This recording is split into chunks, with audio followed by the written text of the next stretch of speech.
C'est les gardons bretons.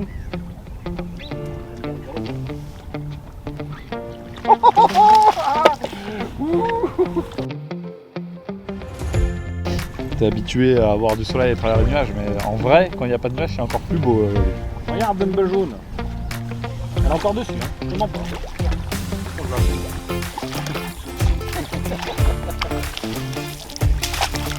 Ça, c'est le pillage. En 12 fois sans frais. Et je monte pas, regarde.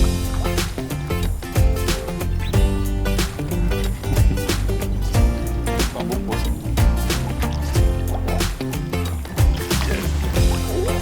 Oh là là.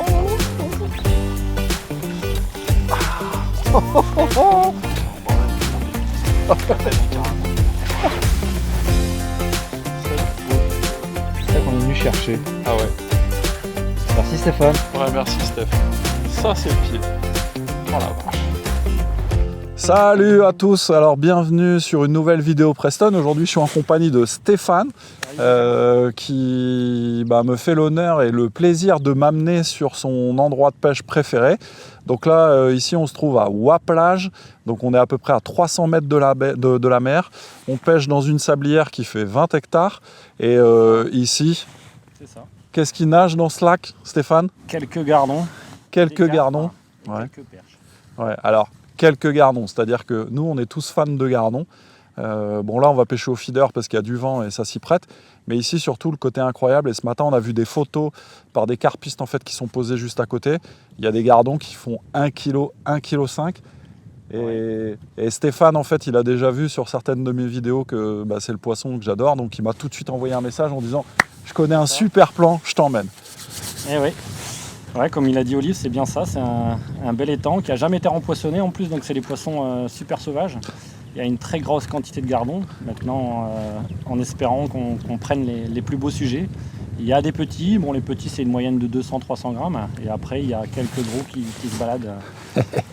Donc en espérant que ça va faire plaisir cette fin de journée et qu'on fasse une belle bourriche ensemble. Ouais. Et en plus, ce qui est fou, c'est que ce que Stéphane me disait, c'est qu'ici on est sur une eau dite saumâtre, c'est-à-dire que c'est de l'eau douce qui contient 7% de sel, parce que comme il y a la mer à côté, forcément il y a une filtration qui se fait avec l'eau de mer, et donc il y a un peu de sel qui reste.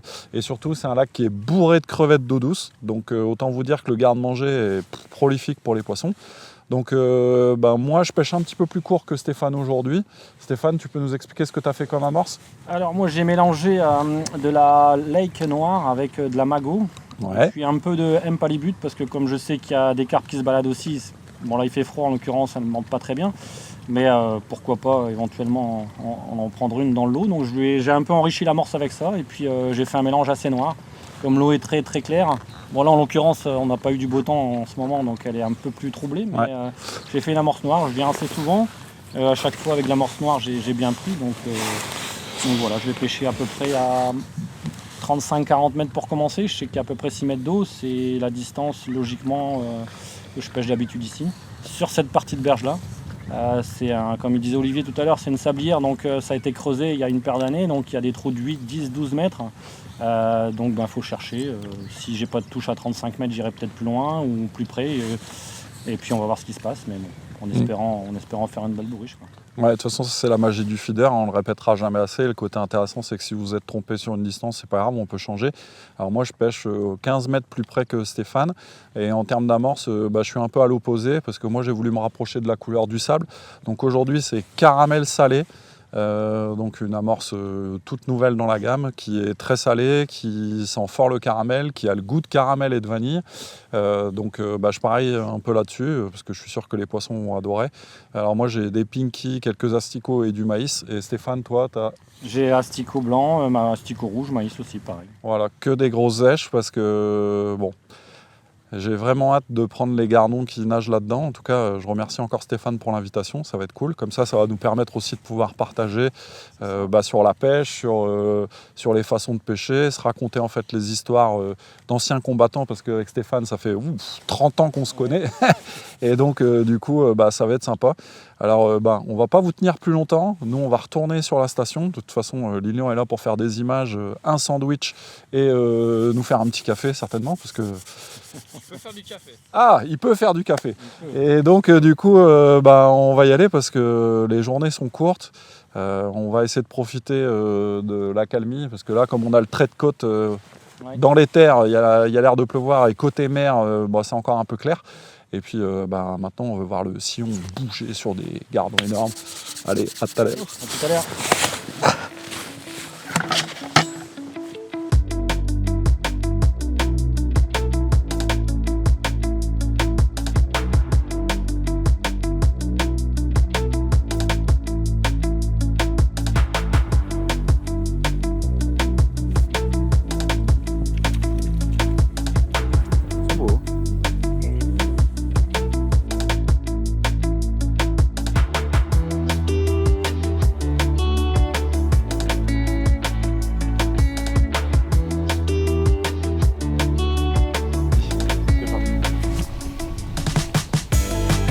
Parce que là je me suis fait embarquer la canne comme à la carte.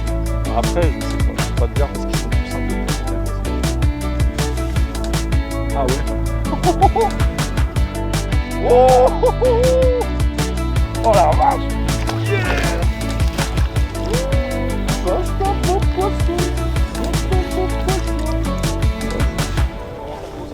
Oh là là.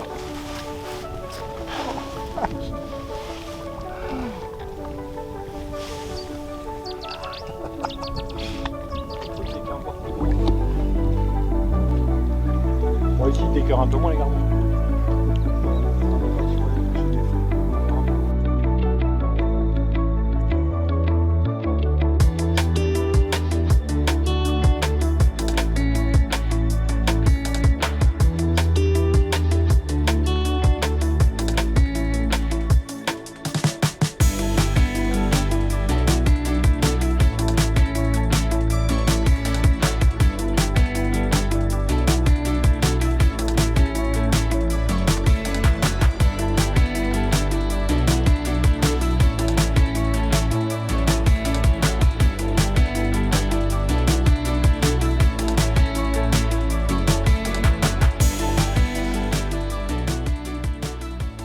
Ouais, donc pour ceux qui seraient intéressés de venir taquiner les gros gardons au feeder, à la canne, alors vous venez, c'est la ville de Ouaplage, c'est les étangs communaux de Ouaplage, il y en a deux, un petit qui fait 3,5 hectares, où est-ce qu'il y a principalement beaucoup de carpes, du gardon, de la tanche, de l'esturgeon, il y a un peu de tout, tout ce qui est poisson blanc, et puis il y a le grand qui fait 20 hectares, où est-ce qu'il y a une grosse densité de carpes, c'est principalement pour les pêcheurs à la batterie. Mais également pour ceux qui veulent s'amuser en début de saison, au milieu de saison, pêcher le blanc au feeder, à la canne. C'est rempli de gardons comme vous pouvez le voir. Donc c'est tout simple, soit vous venez à l'étang et puis en gros il y a quelqu'un qui va passer vous chercher, vous faire payer une petite journée, un peu dans le même style que les carpodromes, donc c'est 15 € la journée.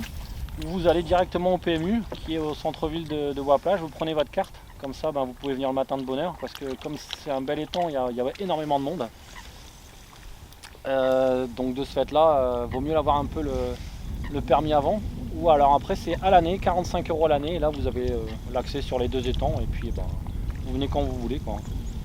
Quand vous voulez, c'est une superbe association qui est super bien gérée et puis ça vous promettra des très belles journées. C'est quoi l'adresse Stéphane? Alors l'adresse c'est Ouaplage, le tape-cul, vous mettez le tape-cul sur le... Comme un tape-cul. Comme un tape-cul. Comme un tape-cul, ouais. Sur votre, comme une voiture sans amortisseur. sur votre GPS. C'est pas rue le tape-cul, c'est le tape-cul. Et puis après c'est assez simple à trouver. C'est au feu, le petit chemin, vous allez au bout et les étangs sont là. Et puis vous venez vous régaler, sans problème. Comme on le fait aujourd'hui. Comme on fait aujourd'hui, exactement. Asticot, maïs, amorce pour les gardons. Amorce à crocodile. Amorce à crocodile, ouais. Et puis après pour ceux qui veulent pêcher à la batterie, il y a de quoi faire aussi. Ils font pas mal d'enduro dans l'année là. Ils ont un site internet aussi, une page Facebook, donc c'est il me semble que c'est les pêcheurs ou les étangs de Ouaplage. Vous mettez Ouaplage, commune de Ouaplage, les étangs, et vous allez trouver ça facilement. Et puis ben voilà, après il n'y a plus qu'à. Il y a des réservations à faire sur le grand étang. Donc il y a un planning, il faut regarder quand même parce qu'il y a des places qui sont réservées quand vous venez en 24 ou 72 heures. Surtout pour l'été, l'hiver c'est un peu moins de monde. Donc voilà, ça pique. Voilà, j'en ai un peu.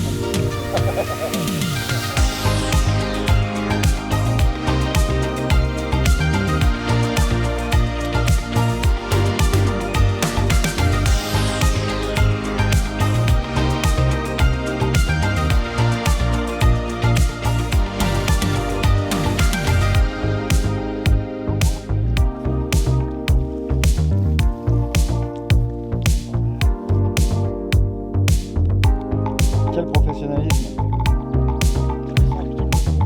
Ouais, nickel.